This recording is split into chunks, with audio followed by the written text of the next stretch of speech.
안녕하세요. 건강 라디오입니다.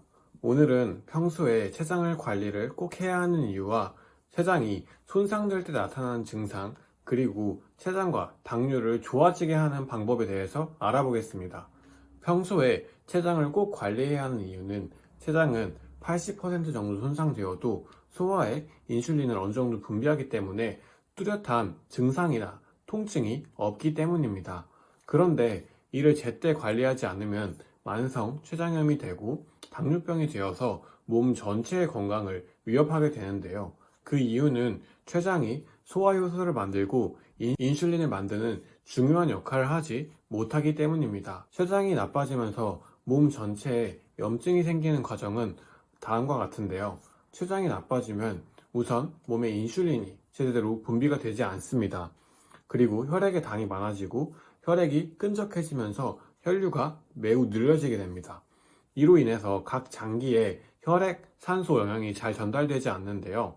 어혈, 불순물, 오염물질 등이 빠져나가지 못해 쌓입니다. 그리고 혈관이 막히게 되고 이로 인해서 장기의 기능도 떨어지면서 염증이 생깁니다. 만성 췌장염이 생기는 과정은 몸 전체의 염증으로 췌장, 혈관이 막히게 됩니다. 만성적으로 췌장염이 생기는 췌장 악화는 췌장의 인슐린 분비가 더욱 안 되게 됩니다. 이렇게 계속 악순환이 진행되면 췌장은 주변 장기들과 붙어 있고 미세한 혈관으로 연결되어 있기에 잘못 건드렸을 경우 생명에 치명적일 수 있게 되는 것이죠. 그래서 수술로도 어려운 것이므로 췌장이 나빠지는 초반에는 반드시 치료를 해서 더 큰 문제를 예방해 주는 게 좋습니다. 우선 첫 번째, 소화불량, 췌장에서 분비되는 췌장액은 중탄산 나트륨으로 구성되어 있어 이 산을 알칼리성으로 바꿔줍니다. 만약 췌장액이 부족하게 만들어져 위산이 알칼리로 바뀌지 않으면 심각한 소화불량 증상이 생기게 되는데요. 췌장액이 부족할 때 소화불량이 생기는 이유는 위장에 있는 음식물이 십이지장으로 넘어가지 않고 오래 머물러 있기 때문입니다. 위장의 음식들이 십이지장으로 넘어가려면 유문, 관략근이라는 곳을 통과해야 하는데 이 관략근은 십이지장의 산도가 pH 7에서 8 정도의 알칼리성이 되어야만 열리게 됩니다.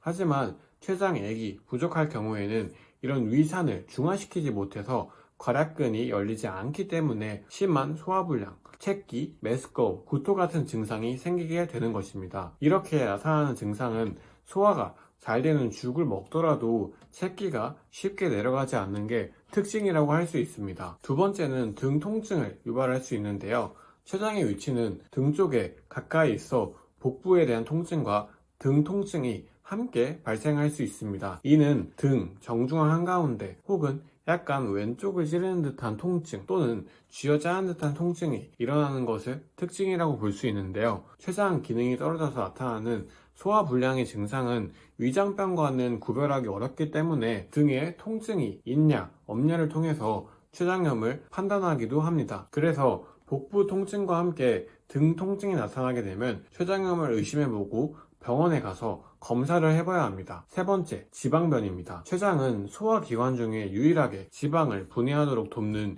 효소를 생산하는데 췌장의 기능이 떨어지게 되면 몸에 지방을 소화하는 능력 또한 떨어지게 됩니다. 그래서 지방이 소화 흡수되지 않고 그대로 배출되어서 지방변이 나타나게 되는 건데요. 지방변은 기름이 뭉쳐 나타나는 것이기 때문에 기름이 둥둥 떠다니거나 하얀색 덩어리 같은 게 포함되어 있으며 희거나 옅은 점토 빛깔의 변을 보는 것이 특징이라고 생각하시면 좋습니다. 그리고 지방을 갑자기 많이 먹게 되면 설사를 하게 되는데 이 말은 췌장이 안 좋은 사람이 지방이 많이 든 음식을 먹게 되면 지방변이 갑자기 많이 생겨서 설사를 할 수 있다는 것을 의미합니다. 그러므로 지방을 먹을 때 지방변이 보인다거나 설사를 하게 된다면 췌장염을 의심해 봐야 합니다. 또 췌장 기능에 문제가 있으면 윗배가 나오면서 몸무게가 늘어나게 되는데요.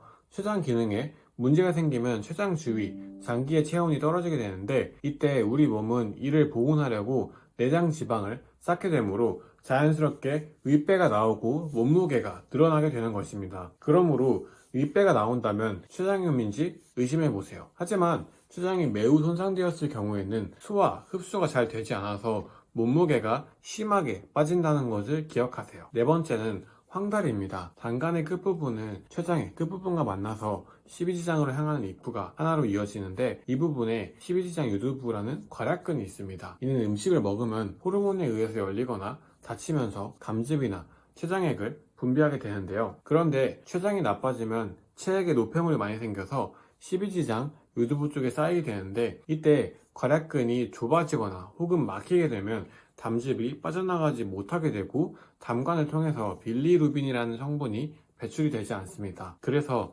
혈액 속에 이 빌리루빈의 양이 증가하게 되고 황달 현상이 나타나는 것인데요. 이때 막힌 부분을 신속히 뚫어주지 못한다면 폐혈증으로 사망할 가능성까지 있습니다. 그러면 이렇게 췌장을 좋아지게 하는 방법에는 어떤 것들이 있을까요? 첫 번째는 소금물 먹기가 있습니다. 췌장의 기능을 좋아지게 하기 위해서는 소금물을 통해서 혈액에 수분을 공급하고 깨끗하게 해주어야 합니다. 그 이유는 췌장 기능이 떨어지면 인슐린 분비가 되지 않아서 혈액 속에 당을 처리하지 못하여 혈액이 끈끈해지고 더러워지기 때문입니다. 게다가 당이 오랫동안 혈액 속에 녹아있으면 단백질과 결합하면서 이것이 당 독소로 변형되는데, 이게 염증이 되면서 굳게 되고 각 장부에 산소 영양 공급이 제대로 이루어지지 않게 됩니다. 그래서 췌장은 더 악화되는 것인데요. 하지만 이때 소금물을 마시게 된다면 혈액에 수분이 많아지게 되면서 혈류가 빨라지고 췌장에는 깨끗한 혈액이 공급되면서 산소 영양 공급이 원활해집니다. 그래서 췌장 건강을 회복할 수 있는 것이죠. 또한 소금은 살균, 소독작용을 가지고 있기 때문에 당 독소로 인해 온몸에 생겼던 염증과 췌장에 정체되어 있던 콜레스테롤, 혈중 지방, 젖산 등의 세뇌 불순물이나 오염물질을 제거해줍니다. 실제로 급성 췌장염이 오면 다른 것보다 수액 0.9% 염화나트륨 소금물을 먼저 처방하는 것을 보면서 잘 알 수 있는데요. 그러므로 췌장 건강을 지키고 싶다면 평소에 소금물을 조금씩 먹어주는 것이 좋습니다. 두 번째, 혈당 스파이크가 일어나는 음식을 먹지 않기입니다. 평소에는 정상 상태의 혈당을 유지하다가 갑자기 당이 올랐다, 급격하게 떨어지는 것을 혈당 스파이크라고 하는데요. 혈당 스파이크의 원인은 갑자기 당을 올리는 음식, 튀김, 빵, 과자 등을 먹었을 때 나타나게 되는데, 이는 췌장이 순간적으로 인슐린 분비를 많이 하게 되면서 혹사하게 되면서 췌장, 베타세포를 파괴하게 됩니다. 이는 즉 혈당 스파이크가 많이 들어간 음식을 먹는 것은 곧 췌장을 파괴하는 것과 같다고 보시면 됩니다. 실제로 실험에서 췌장, 베타세포를 이용해서 혈당 스파이크가 췌장, 베타세포의 기능이 어떤 영향을 미치는지 정상 혈당을 지속적인 혈당 스파이크 환경에 노출시켜서 알아봤는데, 정상적인 혈당에서는 계속해서 베타세포가 새롭게 만들어지는 것이 발견되었으며, 지속적인 혈당에 노출된 세포는 인슐린 분비 기능이 40% 정도가 상실되었으며, 혈당 스파이크에서는 약 70에서 80% 정도가 상실된 것을 확인할 수 있었습니다. 그래서 혈당 스파이크를 일으키지 않는 음식, 즉 GI 수치가 낮은 음식을 먹고 식이섬유가 많이 들어있는 생채소 형태를 먹는 것이 췌장을 살리는 길이라고 보시면 좋습니다. GI 수치가 낮은 음식은 혼합, 잡곡, 보리, 완두콩, 양사추, 오이, 여주, 청경채, 토마토, 버섯, 김, 미역, 다시마 등이 있습니다.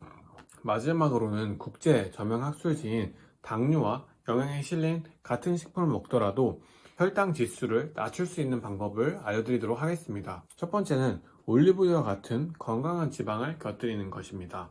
두 번째는 식이섬유가 풍부한 채소와 함께 먹기. 세 번째는 정제된 곡물 대신 현미, 길 같은 통곡물을 먹기입니다. 네 번째는 일반 쌀 대신 인도쌀 바스마티를 먹는 것입니다. 지금까지 췌장에 좋은 음식에 대해서 알아봤는데요.